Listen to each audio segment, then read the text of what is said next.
eles não podiam aceitar, porque eles deixariam de ser monoteístas. Não é? Só que o Deus do mal, então, aos poucos, no folclore judaico, foi se transformando num anjo de luz, que era muito bonito, muito lindo, né, com muita luz, que era Lúcifer, mas muito vaidoso também, e queria ser Deus. Só que ele não era Deus, então ele cai. Daí surge toda essa crença no demônio. E é claro, na época de Jesus Cristo, tudo que era inexplicável não é? Era um daimon, era um demônio que estava na pessoa. Não é? O daimon, ele tem várias versões. Né? Sócrates tinha um daimon, por exemplo, né? Que era quando ele ficava parado. Sócrates tinha um problema que ele ficava parado, de repente ele parava e ficava tempo ali naquela posição. Mas isso era... ele deixava, acho que o inconsciente, né, tomá-lo para novas ideias surgirem, né? E eles chamavam isso de daimon. Mas tudo que era inexplicável, uma epilepsia, por então, exemplo. Eu tenho uma questão muito importante que é assim, e as possessões? Tem dentro da Igreja Católica alguns padres que se dizem, pelo menos, exorcistas. E eu convivi com o padre José de Dourado. Ele é muito famoso, assim, e meu amigo, padre excelente como pessoa, né? Não quer dizer que eu acredite em tudo aquilo que ele me fala, mas assim, como pessoa, maravilhoso, um ser muito bom de se conviver. E aí a gente chega, assim, na paróquia onde minha mãe frequenta, minha mãe é uma católica fervorosa, houve pessoas lá que caiu e o padre não conseguiu segurar. E eu sempre falei assim, puta, chama um psiquiatra. Assim, não, aí não, era o demônio, o padre conseguiu fazer o exorcismo da mulher. Isso existe, padre? Claro que não. Não, isso não existe. Eu já vi tanto padre mentir descaradamente, falando que... Eu já vi padre falar que aqueles fenômenos que acontecem no filme O Exorcista realmente acontecem. Não é? Isso é uma mentira. Tá? Claro que você não pode generalizar, mas muitos casos que são chamados de possessão são pessoas que têm problemas psiquiátricos sérios, não é? Que têm que ser resolvidos pela psiquiatria, não é? Pela psicologia, pela psicanálise e assim por diante.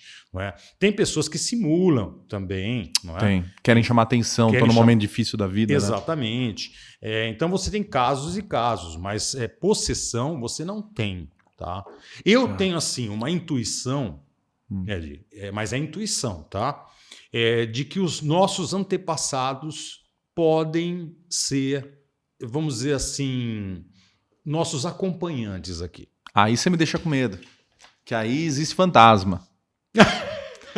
Não, alma penada, vai existir isso daí. Aí você me deixou preocupado. Eu trabalhei num hotel em Jaú. Quando eu fazia faculdade, eu trabalhava de recepcionista do hotel para pagar a faculdade. E lá tinha umas histórias muito estranhas. Acontecia, o elevador subia, não tinha ninguém no andar, alguém chamava naquele andar o elevador, sabe? A gente ia correndo olhar, não tinha nada. Acontecia umas coisas, olha... Para ser ateu ali, você tinha que ter muita convicção, viu? Olha, eu sempre fui um cara que sempre visitei cartomante, jogador de búzios. Para ver que não tinha nada? Para fazer experiência. Para fazer experiência. E mesmo como padre na Igreja Católica. Porque padre é assim, se você quer realmente ser padre, tá? Você quer servir realmente as pessoas. Você tem, quando tirar férias, você tem que sair da sua cidade, você tem que viajar. Certo. Por quê? Porque se não toca o celular, é alguém falando assim, padre, o meu pai faleceu, o senhor não pode vir no velório? Você não vai falar assim, eu estou de férias. Não é? Então você vai. Então você não faz férias se você ficar na sua cidade. Sim. Então eu sempre viajei. E nessas viagens eu sempre procurei, né? Tarólogo, jogador de búzios, isso e não só no Brasil. Eu tenho que confessar que eu já fui numa dessas que tiravam as coisas da pele, sabe? Eu fui de sacana mesmo, sabendo, para ver o que ela para fazer experiência. E tudo. A pessoa vai emocionada, ela já vai pronta para ser enganada. Sim, tem muito charlatanismo nesse campo. E eu conseguia matar o charlatão na hora. Por quê? Porque o charlatão ele vai tocar em 2 pontos do ser humano que todo ser humano é educado a ter esses 2 pontos como foco de vida. Não é? Porque nós somos educados assim. O amor e o dinheiro. Tá? Então são 2 pontos que o charlatão vai tocar para você. O amor, tem alguém que vai surgir na sua vida, assim, tal. Ou então o dinheiro, vai surgir um negócio para você, assim, tal. E esses 2 focos nunca foram, a partir do momento que eu fiz opção para ser padre, nunca foram mais os meus focos da minha vida. Nem o amor, nem dinheiro. Né? O amor romântico, né? O amor diamante. Então eu matava o charlatão na hora. Mas eu tive experiências, Ed, que foram muito interessantes e que fizeram com que eu tivesse assim, muita humildade frente ao universo. Tá? Não sei explicar, não é? Mas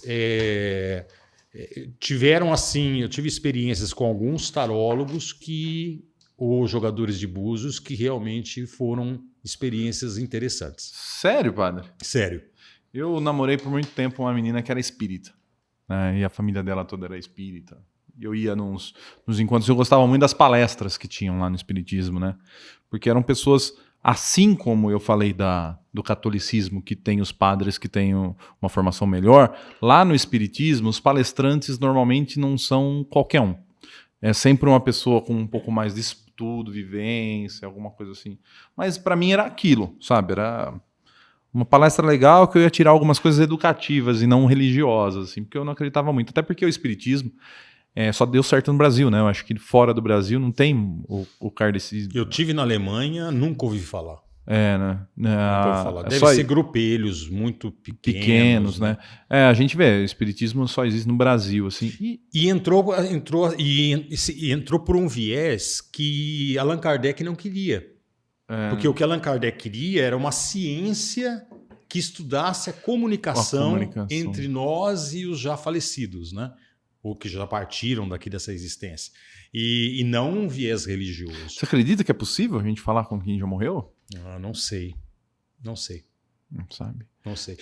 Jogo do copo? Eu tenho uma intuição, que eu acabei adquirindo por uma dessas experiências com tarólogos e tal. Uma vez eu fui numa cartomante em Águas de São Pedro. E eu estava querendo descansar e acabei lendo lá, Lê-se Tarô, né? E eu era um padre muito pop em Bauru. Eu tinha uma missa de 1.200 pessoas. Meu Deus. E vinha gente de Lençóis para participar da minha missa, de Jaú. Né? E eu não fazia nada demais. Eu apenas preparava bem a homilia. Né? Sim. E acolhia bem o povo. Né?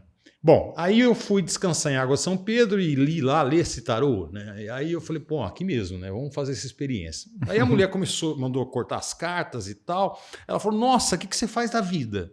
Aí eu falei assim, eu sou professor. E não era mentira. Sim. Tá? Eu dava aula também. Ela deu uma risadinha assim, falou assim, não, você não é só professor, você mexe com muita gente. Mas não precisa falar não o que você faz, tá bom? Fica entre nós só. Né? E aí ela continuou. Aí ela falou assim, você tem 2 protetores que te acompanham. Um deles é um avô seu. Aí eu disse para ela, tem lógica. Tem lógica porque um avô meu foi meu padrinho de batismo e um mês depois do batizado ele veio a falecer. Foi o avô que eu não conheci. Não, então tem lógica que ele me acompanhe. Ela falou, mas o outro é uma criança. A tua mãe teve um aborto e essa criança te acompanha.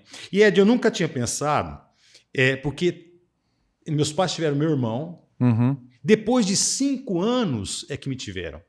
Sim. E para a geração dos meus pais isso não é comum, entendeu? Para a geração dos meus pais é escadinha e aí pronto, fechar a fábrica.